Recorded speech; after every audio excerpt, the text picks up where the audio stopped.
देश में लोकसभा चुनाव के ठीक पहले एक बार फिर से किसान और केंद्र सरकार आमने सामने है।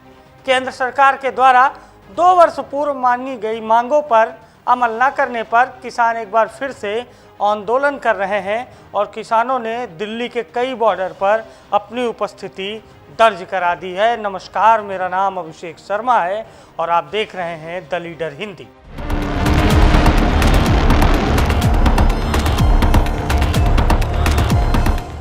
लोकसभा चुनाव के पहले किसानों का एक बार फिर से बड़ा आंदोलन केंद्र सरकार के लिए बड़ी चुनौती है। केंद्र सरकार और किसानों के बीच सोमवार देर रात हुई बातचीत असफल रही और बेनतीजा रही। बातचीत के बाद किसानों ने आज दिल्ली कूच किया।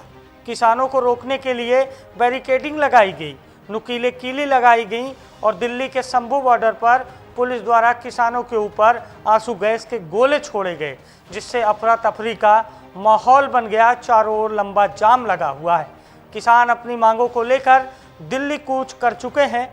शंभू बॉर्डर ही नहीं, टिकरी बॉर्डर, सिंधु बॉर्डर और गाजीपुर बॉर्डर पर बड़ी संख्या में पुलिस बलों को तैनात किया गया है। किसान आंदोलन करने वाले संगठन इस बार पंजाब से संबंध रखते हैं। 2 संगठन इस बार किसान आंदोलन के दिल्ली मार्च का नेतृत्व कर रहे हैं। संयुक्त किसान मोर्चा गैर राजनीतिक के जगदीश सिंह दल्लेवाल और किसान मजदूर संघर्ष समिति के सरवन सिंह पंडेर किसानों की आवाज़ बुलंद कर रहे हैं। किसानों की मांग एमएसपी लागू करना और भारत रत्न प्राप्त मशहूर कृषि वैज्ञानिक स्वामीनाथन की रिपोर्ट भी लागू करना है। किसान आंदोलन करने वाले किसान ये दोनों रिपोर्ट लागू करवाना चाहते हैं। किसानों की मांग है कि एमएसपी लागू हो और स्वामीनाथन की रिपोर्ट लागू हो। केंद्र सरकार के साथ जब बातचीत हुई किसानों की तो इस पर भी चर्चा हुई, लेकिन बातचीत बेनतीजा रही। आम आदमी पार्टी व कांग्रेस ने केंद्र सरकार पर निशाना साधा है और अन्नदाता किसानों के मुद्दे पर सरकार को असफल बताया है। आम आदमी पार्टी ने दिल्ली में बवाना स्टेडियम केंद्र सरकार को देने से मना कर दिया है, जहां केंद्र सरकार एक अस्थायी जेल बनाना चाहती थी। वहीं कांग्रेस ने भी केंद्र सरकार को किसान विरोधी बताया है। दिल्ली में 12 मार्च तक धारा 144 लागू कर दी गई है।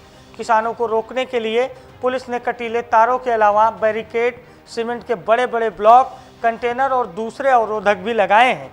सिंधु बॉर्डर पर पुलिस ने कंट्रोल रूम के अलावा सीसीटीवी बनाए हैं। इसके साथ ही कंट्रोल रूम भी बनाया गया है। ड्रोन की मदद से इलाके की निगरानी भी की जा रही है। पुलिस ने कई बार मॉक ड्रिल भी की है। दिल्ली में 12 मार्च तक धारा 144 भी लगी हुई है। इन बॉर्डर से आने वाले लोगों के लिए दिल्ली पुलिस ने एडवाइजरी भी जारी की है। किसानों की कई मांगे हैं जिसको लेकर किसानों ने दिल्ली कूच किया है। इनमें प्रमुख मांगों की अगर बात की जाए तो बिजली अधिनियम 2020 को निरस्त करना, लखीमपुर खीरी उत्तर प्रदेश में मारे गए किसानों के लिए मुआवजा और किसान आंदोलन में शामिल लोगों के खिलाफ मामले को वापस लेना है। हालांकि केंद्र की ओर से जारी बयान के अनुसार आधी रात के बाद इन सभी मुद्दों पर सहमति बन गई थी, लेकिन किसान अपने संकल्प पर कायम है और उन्होंने कहा है कि सरकार ने 2 साल पहले जो वादे किए थे वो अभी पूरे नहीं हुए हैं। वहीं किसान नेताओं का कहना है कि सरकार के ऊपर उन्हें थोड़ा सा भी विश्वास नहीं है। किसान संगठनों की माने तो सरकार ने एमएसपी कर्ज माफी और स्वामीनाथन रिपोर्ट लागू करने के लिए एक कमेटी गठित करने की बात कही, लेकिन किसानों की माने तो इन सभी मांगों को कानूनी गारंटी देने के लिए गठित कमेटी विचार विमर्श के बाद रिपोर्ट प्रस्तुत करेगी और उसके बाद जाकर कहीं कुछ हो पाएगा। ये लंबी प्रक्रिया है। किसान संगठन इससे सहमत नहीं है। फिलहाल किसानों ने दिल्ली की ओर कूच कर दिया है और दिल्ली के बॉर्डर पर, खासकर शंभू बॉर्डर पर किसानों के ऊपर पुलिस के द्वारा बल प्रयोग किया गया और आंसू गैस के गोले दागे गए। लेकिन एक बार फिर से जिस तरह से किसान आंदोलन कर रहे हैं और जिस तरह से किसानों ने दिल्ली कूच किया है, कहीं ना कहीं केंद्र सरकार के लिए ये बड़ा चुनौती भरा समय है, क्योंकि देश में लगभग 1 माह के भीतर लोकसभा चुनाव की अधिसूचना लागू होने वाली है और 3 माह के भीतर लोकसभा के चुनाव संपन्न होने हैं। और ऐसे में किसानों का इतना बड़ा प्रदर्शन कहीं ना कहीं केंद्र की मोदी सरकार के लिए एक बड़ी चुनौती का विषय है। और सवाल ये भी है कि आखिर अपने ही देश में किसानों को अपनी ही मांगों के लिए संघर्ष क्यों करना पड़ता है।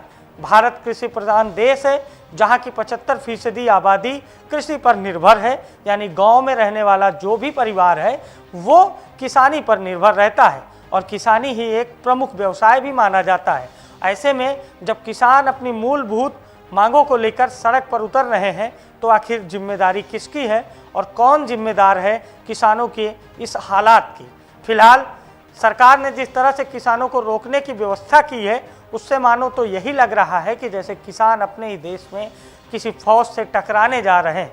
उनको रोकने के लिए कीलें लगाई गई हैं, बैरिकेड लगाए गए हैं, नुकीले कटीले तार लगाए गए हैं, जो चिंता का विषय है। कई सारे सवाल अपने पीछे छोड़ता है कि आखिर अपने ही देश में किसानों के हालात ऐसे क्यों हैं। देखते रहिए द लीडर हिंदी, हमें दीजिए ढेर सारा प्यार। नमस्कार।